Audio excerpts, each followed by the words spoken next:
Hi, Audra. Thanks for joining us. Hi, thanks for having me. How's everybody doing today? Good. It's a great topic today that we're tackling. A little bit about Audra. Audra is a real estate broker and founder of Ivy Partners.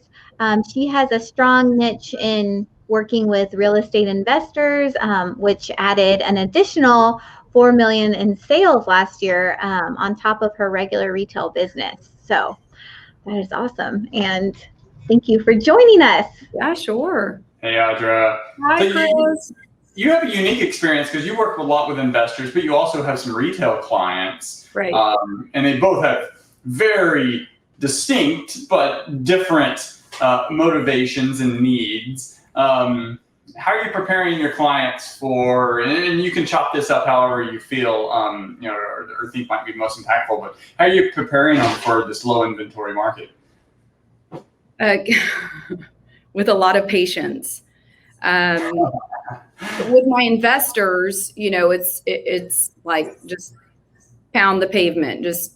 I think that for me, getting deals with them right now is just working with other agents, my network of, hey, we've done a deal in the past. What do you have coming up on the market? Mm-hmm. And staying in contact with them. So if they have something off market, they're sending it to me because we've worked with each other in the past. And with my traditional buyers, a little more challenging just because of the obvious. We're getting, beat down with multiple offers and appraisal contingencies being waived and paying, tens of thousands of dollars more for properties. So it's, again, patience. And I know that one of my recent clients, it was contacting an agent, hey, in this certain area, do you have anything coming up? Mm-hmm. And they said, yes, I do. I said, I've got this buyer. They're very qualified. We've been beat out several times, which I know is what all agents are confronted with right now. And just like having that established network of other realtors that I've worked with, that's kind of helping my buyers in this crazy market. Okay, so it's being proactive and reaching out to your network to. I mean, you're not getting any unfair advantage. It's just being prepared. I mean, you're being prepared to move on something quickly because by the time day 2, day 3 on market, let's face it, they've got some offers on hand, and right. Depending on how it was positioned, it very well probably is at ask or even higher. Yeah, I don't think it's an unfair advantage at all. I've sold hundreds of homes. I've helped sellers, buyers, investors, traditional clients.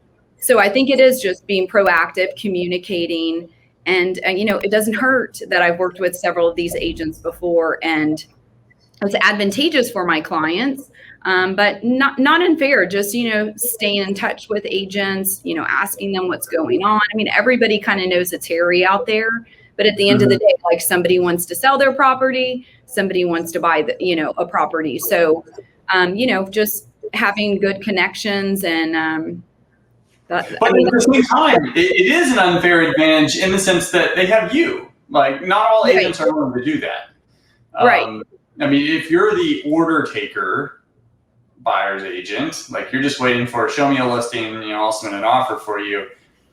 I mean, one, you're probably not representing your client very well, and it's going to be challenging for both of you.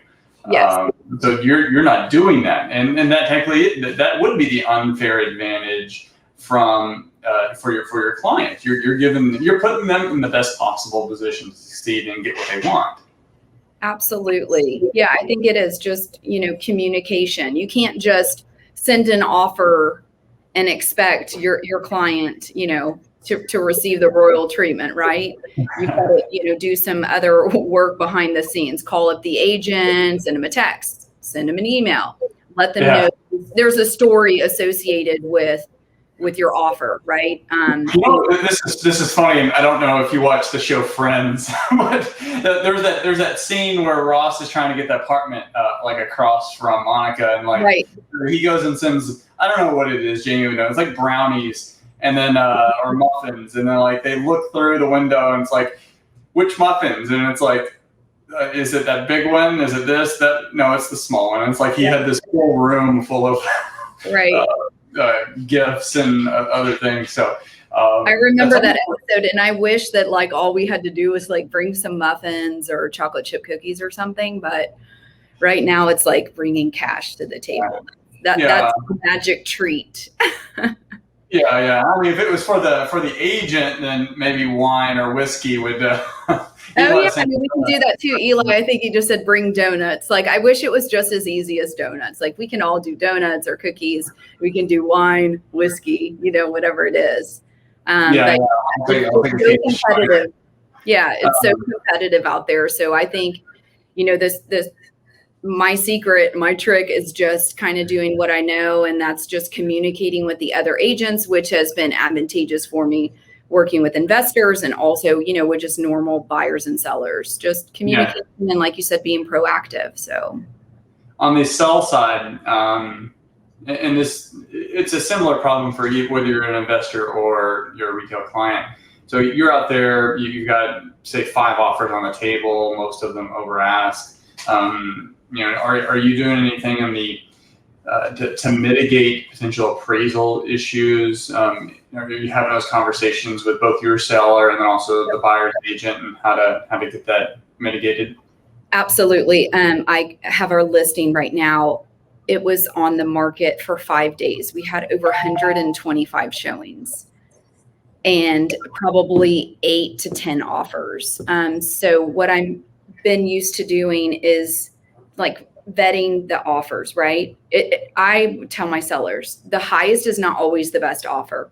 Oh no, the highest actually could be a bad offer if they can afford it. And what does that do in this market? Waste you maybe 20 days, 30 days, maybe like what Ricky said, the market changes in that time period. And then depending on the seller's timeline, could put them in a bad situation. Yes. And that's happened. We were on round 3, right? Because the highest isn't always the best offer.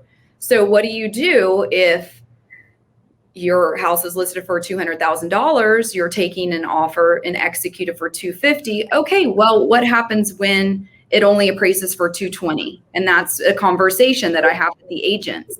What is your buyer going to do? You can't just back out. We can't waste time. So does your client have the cash to close? Do they want the house bad enough? I've also taken a step further. I call the lender. Hey, so what's the issue if this house doesn't appraise? Whatever information you're able to give me legally, are they able to do this? If they say no, then it's okay, back to the drawing board. We're going down the list of the next offer and like just continue, that way. Or are you willing to waive the appraisal? What paperwork can we provide? We want to like keep things moving. So we don't want to have to keep going back on the market, wasting everybody's time. So I think just, again, communication, talking with both agents, talking with my seller, letting them know, hey, we've got 2 offers. The difference in price is $30,000, $40,000, but which one is actually going to close, right?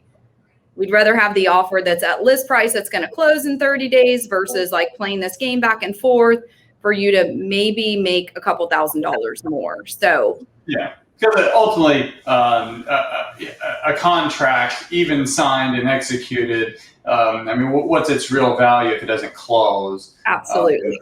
And that's not legal advice or anything, but ultimately what I would say, everyone wants to close, right? So the seller doesn't benefit in any way if you don't close.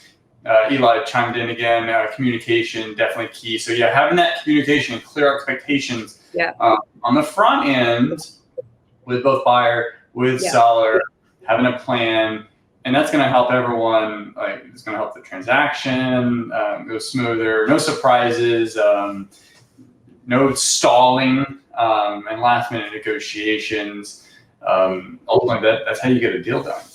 Absolutely. And, everyone thinks it's a seller's market, which it is. There's low inventory, but also buyers are able to kind of cherry pick. And that's what I found. They're putting offers in 1, 2, 3, 4, 5 houses, and then coming up with like the highest number just to win the bid. And then they have time to decide, oh, do we like house A or do we like house B? So again, that's an honest conversation with the other agent. Like, hey, what is your client's true intentions? If we are to accept this offer, are they willing to move forward? Because at the end of the day, let's not waste anybody's time. Correct. And I'll make this comment before we go. In doing that, it also puts the buyer, or I'd say for buyers, if they get beat out in an offer, that is extra advantage to go into that backup position if they really want that particular house, because you never know what's going to happen with that first contract. Right. And especially throughout the option period or due diligence period, being in that backup position, because if that particular buyer did what you said, put in multiple offers, and that's the one that they nixed, then you'll at least have your buyer next in line. So, Audra, I appreciate it. Thanks for the call. Look forward to connecting with you again, and have a good week. Yeah, you guys have a good week. Thanks for having me, and reach out to me if you have any questions, and happy to help. It's crazy. Thank you. It was fun. Great input. Thank you.